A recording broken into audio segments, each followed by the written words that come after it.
To begin this practice, we find a comfortable stationary position, whether upright or supine, or in another position that works uniquely for our body.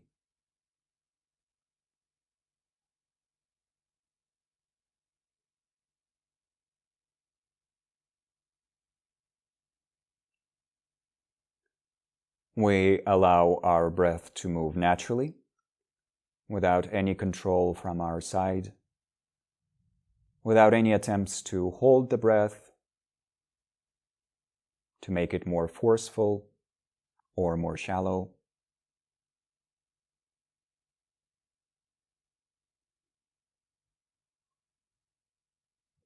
And in this process of natural breathing, we start releasing all types of deliberate activity. Physical, verbal, and mental. Primarily releasing with each natural exhalation. Releasing deliberate physical movement so that we can access stillness.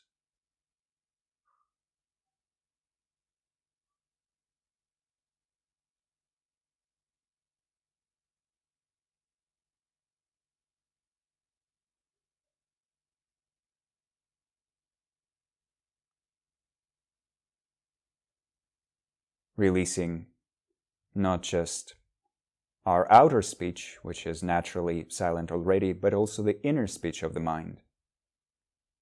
The stories, the verbal thoughts, the narration. Therefore, accessing the quality of silence.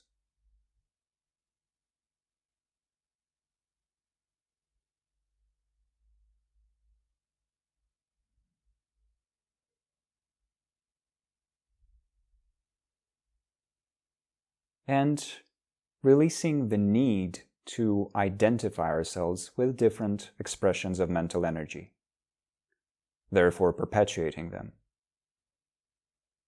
So thoughts, images, memories, desires, emotions might still be arising in the space of the mind. But our awareness can be resting naturally without getting entangled in those.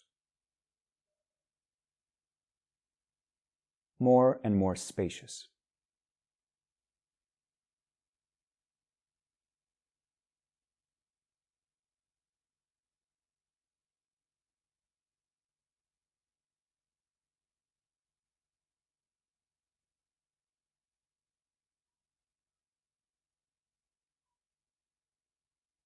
With this unity of stillness, silence, and spaciousness, we can briefly recall our highest psychological or spiritual aspirations, the overall goal of our contemplative practice, the main aspiration for our contemplative life.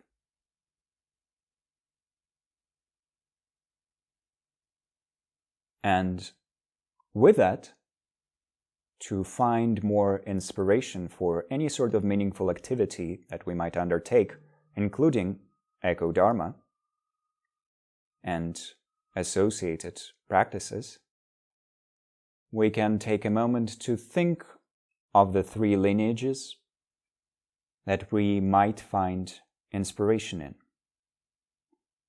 And that begins by thinking about our land, the land that we currently occupy, the land that we currently own.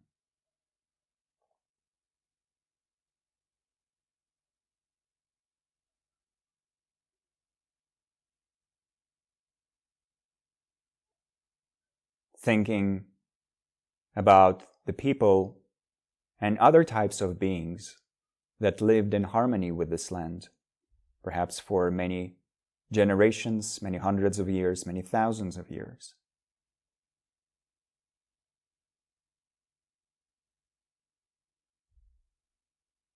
And finding inspiration in their ability to connect to nature, honor nature, protect nature. Their ability to see themselves as an expression of the natural world.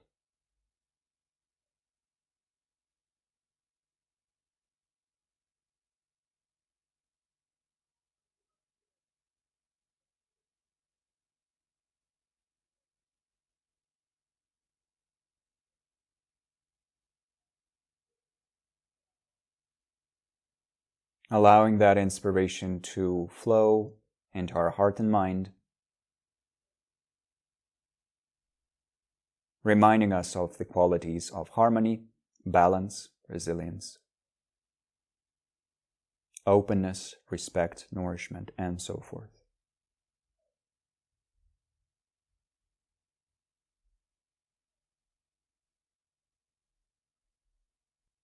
And then turning to our spiritual lineage or lineages. Any spiritual, philosophical, or religious traditions that we might be inspired by or connected to in terms of our practice and our ethical thinking. For some of us, we would have one primary lineage or tradition we rely on. Some people would have more. But we can think about the values and the qualities represented by the masters and the practitioners of this tradition or these traditions. What did they practice? What did they teach in terms of values?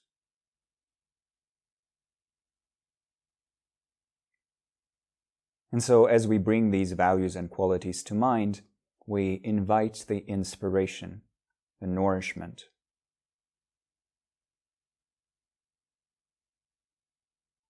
and the ability to integrate these qualities, teachings, and practices, these values, into the way we're showing up for ourselves and for the natural environment, for the overall interdependence of things.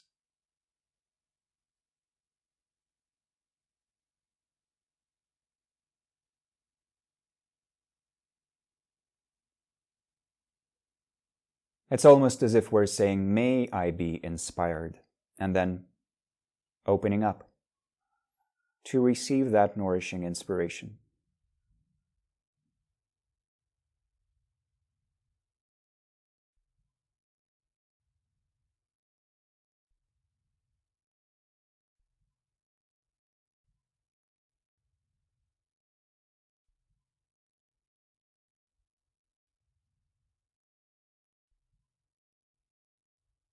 And then equally turning to our familial lineage, the lineage of our family, our actual blood and bone ancestors.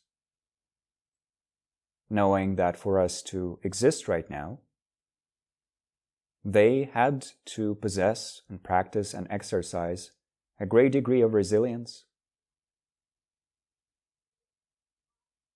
an ability to cooperate, and so forth. And so if we know our family history, at least to a certain degree, we can think of specific positive qualities that come to mind with regards to that history. And even if we don't know about any specifics, we can still think in general. The ability to survive, to work hard,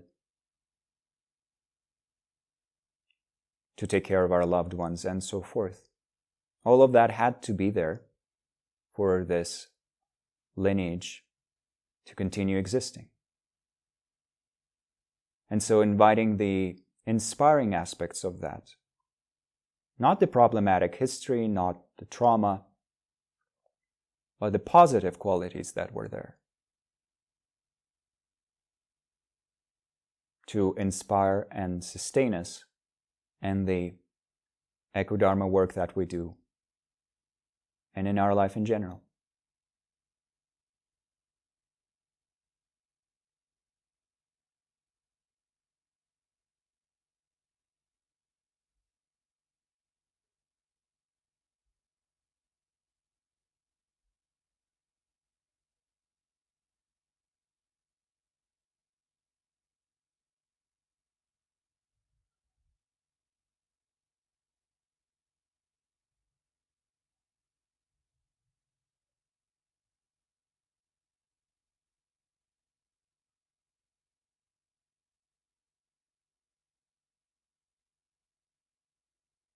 And then with these three sources of inspiration sustaining us at the same time, we briefly turn our attention to ourselves, to this very person practicing right now,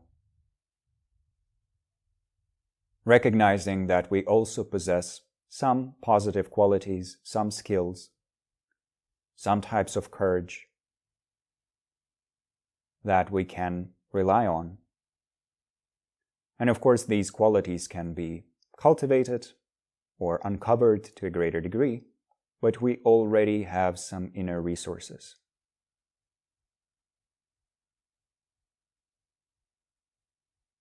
And they allow us to not give up. So generating a certain level of resolve, courage,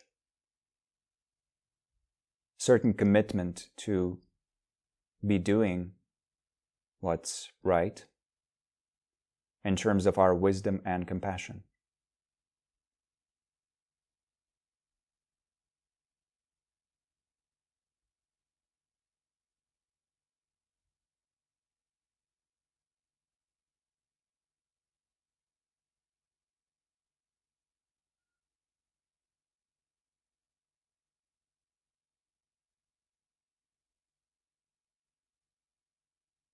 Then, releasing those thoughts, images, ideas, aspirations to briefly come back to our body, noticing how it feels right now, noticing the tactile sensations.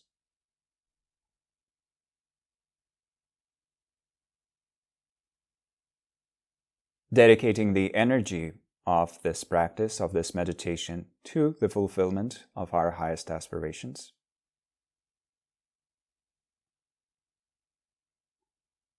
And then introducing some movement to our body as we move our fingers, as we move our toes, as we rock back and forth, and so on. And then slowly concluding this meditation.